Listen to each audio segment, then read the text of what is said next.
Bunlar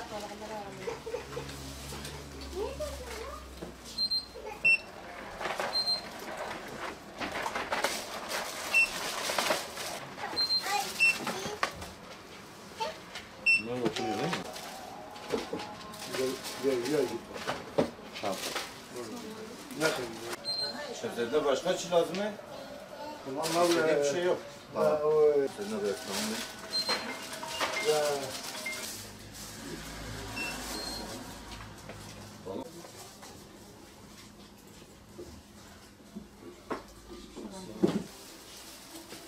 Mayne çıkmış 21 liraya yaptı.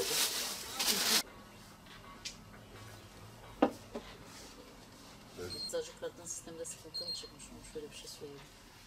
Aradılar.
Şu an ülkemize zaten grip aşılarımız geldi. Sağlık Bakanlığı tarafından ilgili depolara, ecza depolarına grip aşılarımız ulaştırıldı.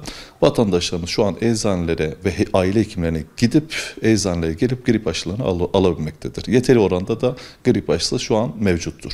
Her yılın Eylül ve Ekim aylarından Ocak ayına kadar kronik hastalarımız, 65 yaş hastalarımız ve risk kategorisindeki hastalarımız ve herhangi bir risk kategorisinde yer almayan vatandaşlarımız tarafından bu aylarda grip aşısı yapılmakta. Özellikle immün sistemi kötü olan, bağışıklık sistemi kötü olan vatandaşlarımız bu mevsimlerde grip aşısı yaparak kışa güzel bir hazırlık, hastalıksız bir şekilde güzel bir başlangıç yapmak için grip aşılarını bu mevsimde yapmaktadır.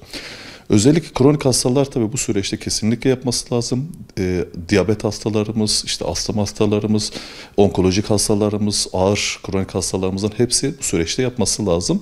Ve bağışıklık sistemi kötü olan 65 yaş üstündeki bütün vatandaşlarımız bu süreçte grip aşılarını yapması lazım. Vatandaşlarımızın yapacağı, izlemesi gereken yol şu: başta e-nabızda influenza bölümünde bir skor oranı var. Yani bir puanlama sistemi var.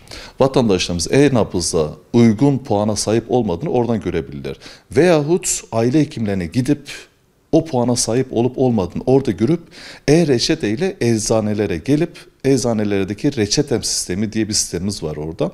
Reçete sistemine e-reçetesini kaydettikten sonra eğer uygunluk varsa zaten vatandaşlarımız aşılarını almakta. Bunda da genellikle 65 yaş üstü ve kronik hastalar. Bu gruplarda yer aldığı halde puanlaması tutmayan vatandaşlarımız ne yapıyor? Aynı şekilde gene aile hekimine gidip eğer e-reçete yazma puanına sahipse gene e-reçetesini yazar. Eczaneye gelir. Eczanede her ne kadar medola ödemese bile ücreti karşılığında bu grip aşısını alabilmektedir. Şimdi Türkiye'de bu sene Vaxigrip'in yanında bir de Influvic diye bir grip aşımız daha var.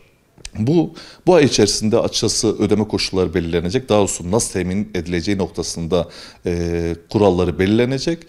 Kuvvet muhtemel geçen sene olduğu gibi herhangi bir risk grubunda olmadığı halde TC kimlik numarasıyla birlikte eczaneye başvurduğu zaman kendi ücreti karşılığında grip aşısını alabilecektir. Yani şu an tüm eczanelerimizde grip aşısı e-reçete vatandaşlarımız tarafından gelme koşuluyla aynı gün içerisinde hastalarımıza ulaşılabilmektedir. Belli bir puanlama sistemi var bunun.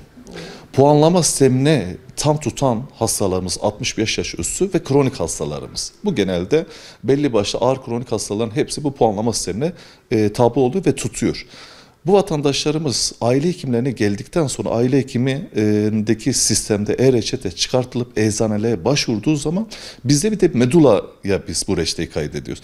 Medulaya kaydettiğimizde eğer SGK tarafına ödeme kapsamındaysa zaten vatandaşımıza ücretsiz bir şekilde veriyoruz. Ha ödeme kapsamında değilse, yani skoru eğer tutmadıysa, puanlaması tutmadıysa ücreti karşılığında gene de grip aşısını temin edebilmektedir. Fiyatı 243 TL.